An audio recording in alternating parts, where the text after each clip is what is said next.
أنا محمود خالد، والنهاردة بنحل مع بعض الأسئلة اللي على موقع جمالتك في كورس السي. تعالى ندخل على الموقع مع بعض.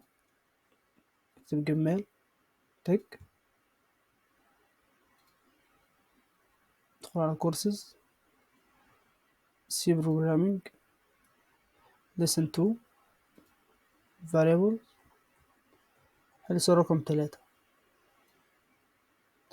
سؤال رقم 3 بيقول برنامج يسجل رقمين في متغيرين ويطبع قيمة حاصل جمعهم. احنا هنحل الأسئلة على موقع ريبل اي تي. كل الأسئلة اللي بنحلها واللي هنحلها إن شاء الله بتكون على موقع ريبل اي تي. هنيجي عند جوجل نكتب ريبل اي تي.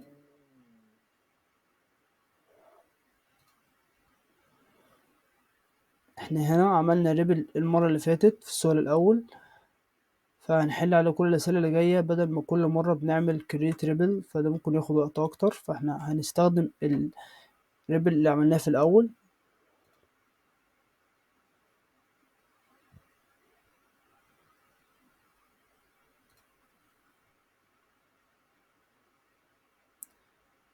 هنلاقي نفس السؤال بتاع المرة اللي فاتت، نمسحه، نمسح السؤال المكتوب، نكتب السؤال الجديد. السؤال بيقول ايه؟ برنامج يسجل رقمين في متغيرين ويطبع قيمة حاصل جمعهم. تمام، احنا أول حاجة هنحجز متغيرين int. هو موقع ريبل بيدي اقتراحات كده بس ملناش دعوة بيها. هنحجز متغير أو متغير من نوع int اسمه n1.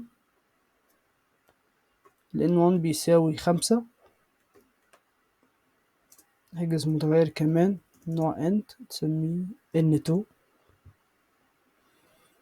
n2 بيساوي 15.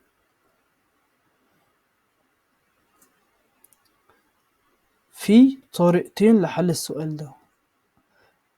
هو في طريقتين معروفين، انما في اكتر من طريقة طبعا، بس احنا هنعرف اول طريقتين دلوقتي في ان احنا نطلع حاصل جمع القيمتين مع بعض. ففي اول طريقة ان احنا هنعمل امر printf عادي، printf، ونستخدم %d علشان هنطبع الرقم،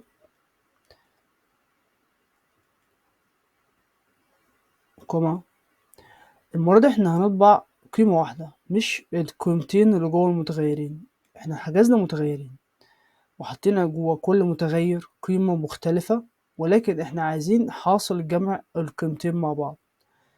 ده بنعملها بأول طريقة اللي احنا هنقولها مع بعض، ان احنا هنستخدم %d واحدة. احنا هنطبع قيمة واحدة، ولكن في اسم المتغير اللي احنا هنطبعه هنيجي ونكتب n1 بلس n2 سيميكون. تعالوا نجرب الكود مع بعض. فعلا طبع 20، 5، 15، 20.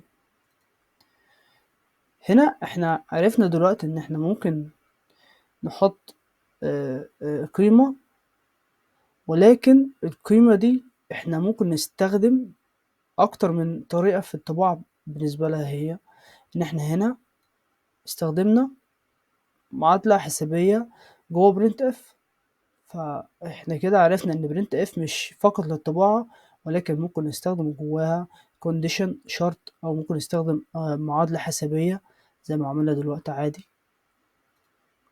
دي الطريقة الاولى، صح كده. الطريقة التانية ان احنا نحجز متغير كمان نسميه sum بيساوي ال n1 plus ال n2 سيميكون. وهنيجي في برنت اف هنطبع المرة دي ايه. ادي نفسك ثانية او ثانيتين وقول هنطبع ايه قبل ما اكتبه. تمام صح، هنطبع السم، لان احنا هنا عملنا ايه، حجزنا متغير من نوع int اسمه n1 حطينا جواه 5، وحجزنا متغير كمان من نوع int اسمه n2 حجزنا جواه 15. عايزين نطبع حاصل جمعهم مع بعض، فهنستخدم متغير كمان. المتغير ده اسمه sum، بيساوي ايه؟ بيساوي ال n1 بلس ال n2.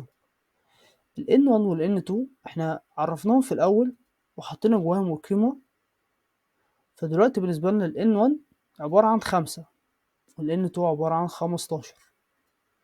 فاحنا بنستخدم الاسم مش الرقم اللي جوه الاسم، بنستخدم الاسم للتعريف عن القيمة اللي جواه. إنما كتبنا n1 وال n2 كأننا كتبنا 5 زائد 15. وجينا في أمر الطباعة، بدل ما كنا هنطبع معادلة حسابية جوه البرنت اف، احنا استخدمنا المعادلة بره البرنت اف جوه متغير، حطينا الجمع بتاع المتغيرين جوه متغير كمان وسميناه sum، وطبعنا الصم لوحدي. تعالى نجرب الكود. فعلا طبع 20. ده كان الحل بتاعي. لو عندك حل مختلف ممكن تسيبه في الكومنت.